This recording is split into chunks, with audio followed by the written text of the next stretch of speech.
भगवान भोलेनाथ को बिल्व पत्र क्यों चढ़ाया जाता है और क्या बिल्व पत्र चढ़ाने से भगवान महादेव सच में प्रसन्न होते हैं?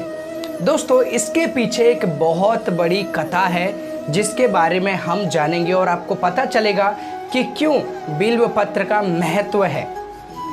भगवान हरि, जिनकी प्रिया हैं महालक्ष्मी, जो हमेशा प्रभु की सेवा करती हैं, उन्होंने एक बार प्रभु से कहा कि प्रभु, मैं आपकी सेवा तो सदा ही करती रहती हूँ, लेकिन मैं चाहती हूँ कि मैं आपके हृदय में हमेशा के लिए वास करूँ और इसीलिए आप मुझे अपने हृदय में स्थान दें। तब भगवान विष्णु ने उनसे कहा कि देवी, मेरा हृदय तो भगवान महादेव का हो चुका है। यदि आप चाहती हैं कि आप मेरे हृदय में वास करें तो आपको भगवान महादेव की आराधना करनी होगी, उनसे प्रार्थना करनी होगी, तभी आप मेरे हृदय में वास कर सकती हैं। और क्योंकि भगवान भोलेनाथ तो भोले हैं, हर कोई उनकी तपस्या करता है, तो माता लक्ष्मी भी उनकी तपस्या में जुट गई। उन्होंने घोर तपस्या की, सर्दी, आंधी, तूफान सब कुछ सहा। उन्होंने भोजन पानी तक छोड़ दिया। हर समय वो बस हवन और यज्ञ करने में लग गई और भगवान महादेव की स्तुति करने में लग गई। यहाँ तक कि जब काफ़ी समय तक भगवान महादेव प्रसन्न नहीं हुए तो उन्होंने अपने अंगों को काट के उनको चढ़ाना शुरू किया। और जब इनकी इस घोर तपस्या को देखकर भगवान महादेव प्रसन्न हो गए और उन्होंने कहा कि देवी, बताइए आप क्या चाहती हैं। तो उन्होंने कहा कि प्रभु, मैं भगवान विष्णु के हृदय में वास करना चाहती हूँ और यही मुझे वरदान चाहिए।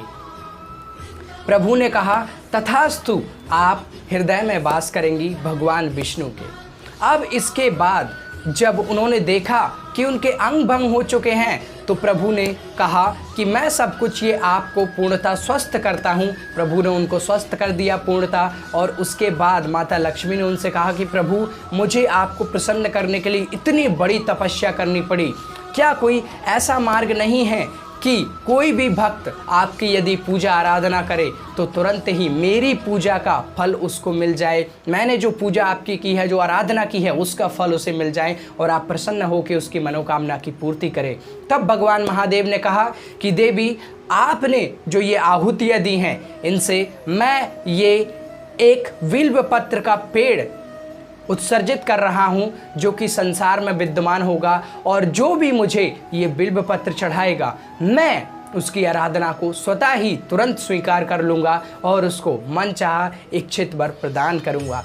तब से इसकी महिमा बहुत ज़्यादा बढ़ गई और हर कोई बिल्व पत्र चढ़ाता है महादेव पर, क्योंकि महादेव इससे प्रसन्न हो जाते हैं और महालक्ष्मी जी ने जो इतनी बड़ी पूजा आराधना की उसका फल कुछ ही समय में मिल जाता है। इसीलिए दोस्तों, भगवान शिव की आराधना करें, उनमें विश्वास रखें और पूर्ण श्रद्धा से ईश्वर को अपने आप को समर्पित कर दें। आपकी सब मनोकामनाएँ पूर्ण होंगी। हर हर महादेव।